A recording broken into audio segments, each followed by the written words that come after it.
truly are living in extraordinary times. Extraordinary in every level. Right now, we're a few weeks away from the US presidential election 2020. And the amount of strange, bizarre, and crazy things that are going on are just so unprecedented. I mean, every day seems to be something new. And one of the things that's going on is that so many people in this country, the United States, and all over the world have become so polarized in their views of each other and about what reality is. It's not just like having different opinions. It's more like living on different planets where they can't even understand the other people at all, and they feel that if the candidate from the other party wins, it would be like the end of the world for them, and they might have to even go in the street and pick up guns and fight a civil war to protect themselves. Truly very extreme views going on. And there's crises going on in the planet that just seem so over the top. I mean, we have environmental crisis, and where most scientists are saying that we're at a tipping point where if we don't take immediate action, that seems very unlikely for governments to do, our descendants are going to live in an uninhabitable planet, even in our lifetime. The amount of killer storms and heat waves and earthquakes and wildfires and all this going on is just getting more extreme every year. And there's so many things like that. You know about all those things. I don't need to repeat them. And so it can seem like such a terrible time to be alive. And I didn't even mention the COVID epidemic and the likelihood that more and more epidemics that are more serious will come as the planet warms and changes. So is this just a gloomy, bad time to be alive? No. On the contrary, this is an extraordinary time to be alive. So how do we make sense of all these things that can seem so negative and seem to be so critical? Well, I like to tell you how I see this. We've all heard about these people that are considered these saints or these enlightened people who have gone within themselves and really made a commitment to meditate, to do self-introspection, to examine all the hidden parts of themselves and everything that had not yet been examined and bring it all into the light of consciousness.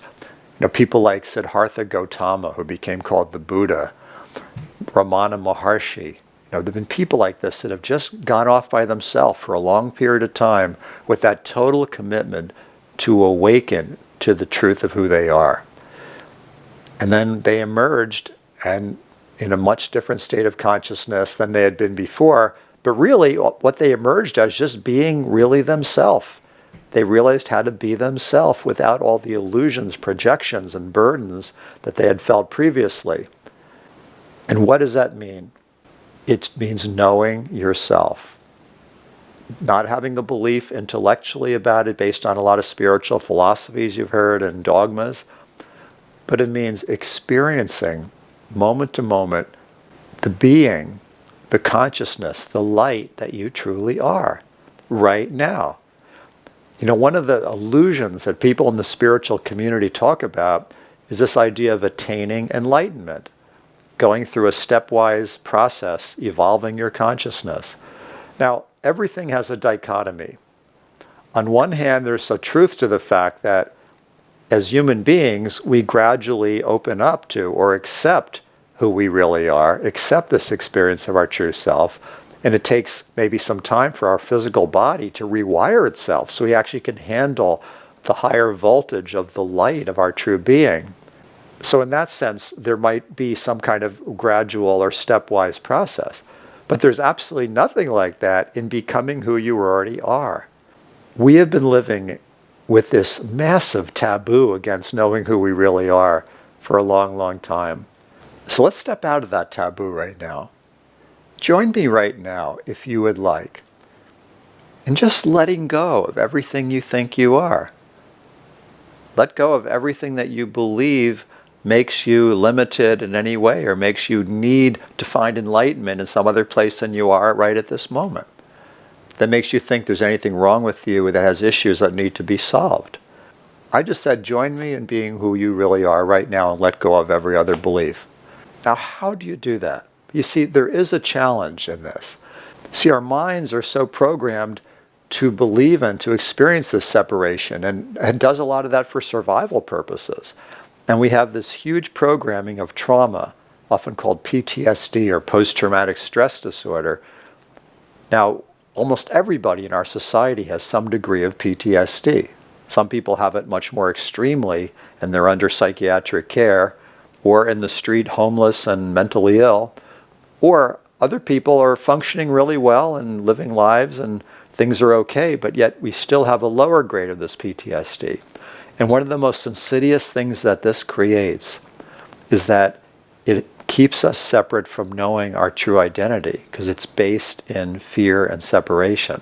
So whether it's acting out in a huge way or it's subtle, it still does that.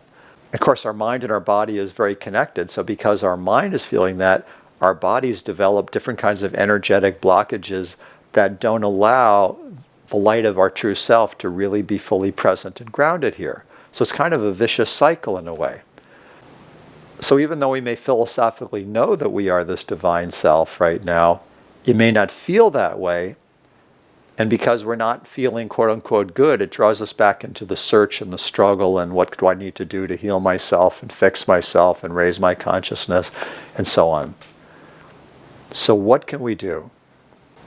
Well, maybe we need to realize there's nothing we need to do and practice something that I could call right now radical self-acceptance. Accepting for value. What that really means is to know that exactly what you're feeling now is part of your process of claiming your enlightened state that you already have. It's the same thing that Buddha had to do, that Ramana Maharshi had to do, that anybody that really claimed this consciousness had to do. So you had to just really be patient, be with yourself, and be willing to feel everything. It's not about rising above your feelings. If you're having any uncomfortable feelings now, I mean, most of us do have uncomfortable feelings at different times, or a lot of the time. It's not about saying that those things are stopping you from being in the place of truth. They are your pathway to totally feel everything you're feeling, embrace it in your physical body, and breathe. That's not too hard to grasp, is it? So would you like to join me in being some of that right now? So some simple ways to ground is put the tip of your tongue on the roof of your mouth, slightly behind your two front teeth, and that master hookup position of the tongue puts you into sync with your own body, your own energy. It balances the yin and yang instantly. And then do it Mula Bandha. Mula Bandha is tightening the root lock muscles between your legs. People in yoga often do this. If you were on the toilet, you'd be stopping anything from coming out by tightening those muscles. Sometimes it's called the Kegels also. So just slightly tighten those muscles while you have the tip of your tongue on the roof of your mouth. Relax as much as you can. And breathe. Breathe more deeply than usual, including your lower abdomen ballooning out.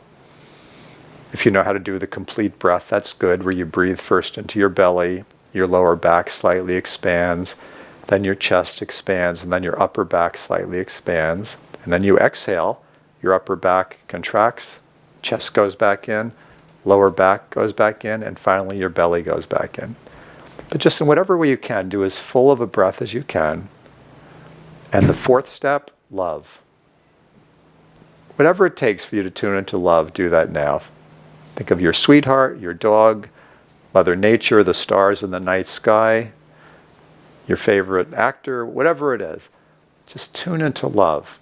So again, tip of tongue on roof of mouth, tighten the Mula Bandha root lock, even a little bit. Breathe fully, tune into love.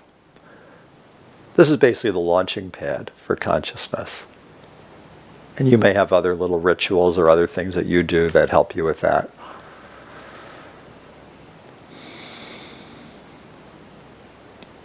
Now just be aware of what you're feeling. Radically accept whatever you're feeling now. And if it feels really good, breathe. Breathe through that good feeling. Breathe through the central column of your body. If you're aware of discomfort, anxiety, tiredness, pain, stress, different kinds of symptoms, embrace it. Breathe through that area. And it can be very helpful to slightly tighten the muscles of that part of your body. Hug that area and breathe through it. Love yourself. Love your experience. Embrace your experience.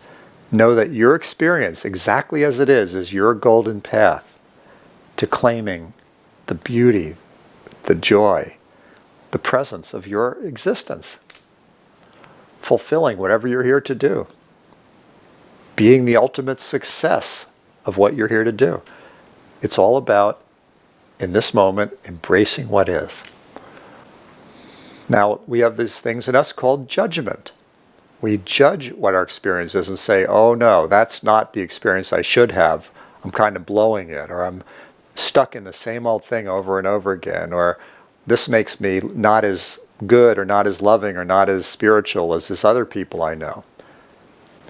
Judgment is the enemy of awakening. Let go of that judgment.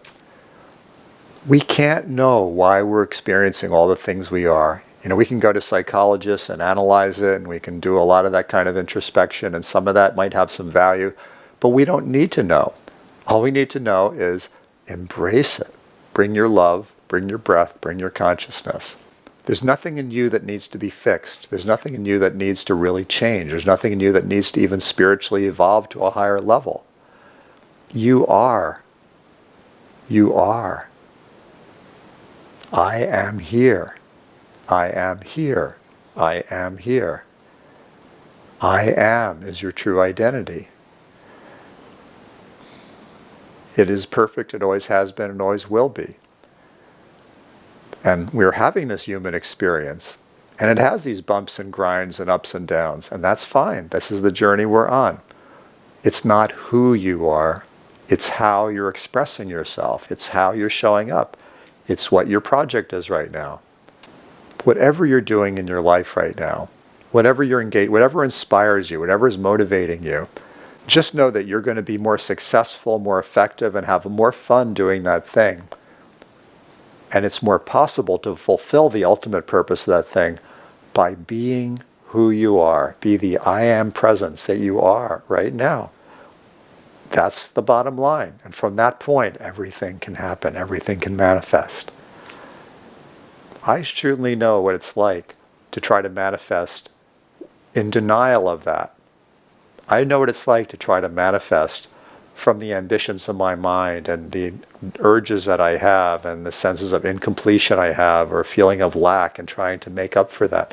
And I know that you go around and around and around, and it really doesn't ultimately take you anywhere. Yeah, I've been able to do that and make a certain amount of money or accomplish certain things, but it wasn't fulfilling. What's fulfilling is what doesn't require anything, to be yourself. And then from that place of being yourself, embracing your experience, being love, then you're really in the game. Then you're really in the party. And then those things that come to you, those dreams you have, those goals you have, those desires that come up from deep inside of you, go for it. Do it. It's fun then to do it. Doesn't necessarily mean easy. I never said easy, but it's fun. It's fulfilling. It's the greatest adventure there is to go ahead and fulfill those things. And when you're coming from this place of your I am presence, you're connected with all the resourcefulness of the universe and any other universes there are out there. So you don't have to worry about not having what you need or lacking the things you need. You basically feel those desires, acknowledge your dreams, acknowledge your visions, be in this place, and just know that everything will be given to you to fulfill it, because that is universal law. We have a lot of trimming to do on the bushes, the judgment, the expectations, the concepts we have about how things should be or could be, what it feels like, what it should feel like to be enlightened. It should feel this certain blissful state. Well, those blissful states that people often are going for may sometimes be a bit of a dead end. It may not be all what we think it should be. Exactly what you're experiencing is your bliss, even if you don't think it feels that way, because you are this light, because you are this radiance right now. Now, many times I'll admit I've heard words like I'm saying to you, and I've gone, come on, give me a break. I feel like crap right now. How can you say that?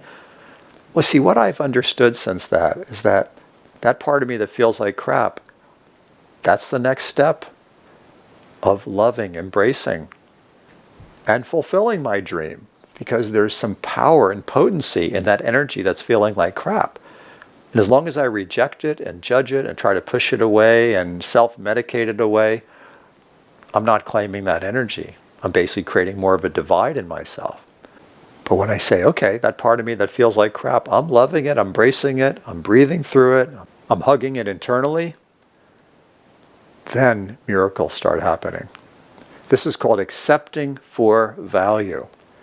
It's whatever comes up in your consciousness, whatever you're aware of, you fully embrace it with the full conviction, I am harvesting the blessing and the abundance. I'm harvesting the beauty that's in this feeling that feels like crap right now.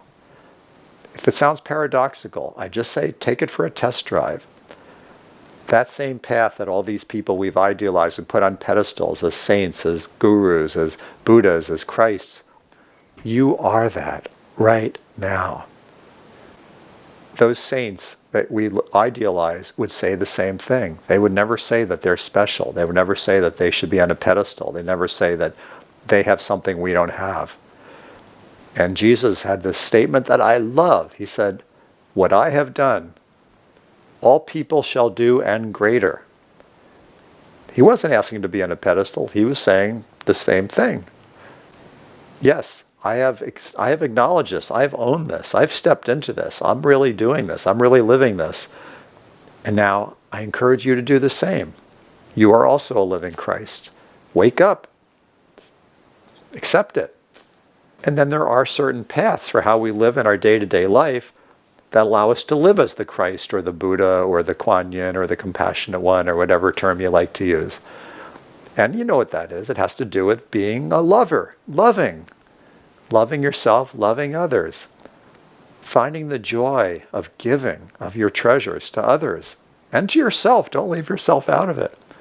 And then finding whatever it is that really turns you on and really motivates you, and move ahead with that from this place of self-knowledge. So yes, we're in this extraordinary time of ascension of consciousness, of transformation on this planet, and all the things that can seem so scary and like disasters and difficult and within us and without us are gifts to us so that we can actually fulfill this. So thank you for listening. Thanks for considering this. So just remember, anything that you'd idealize that's really good, that's in the future or somewhere else than you are, is an illusion.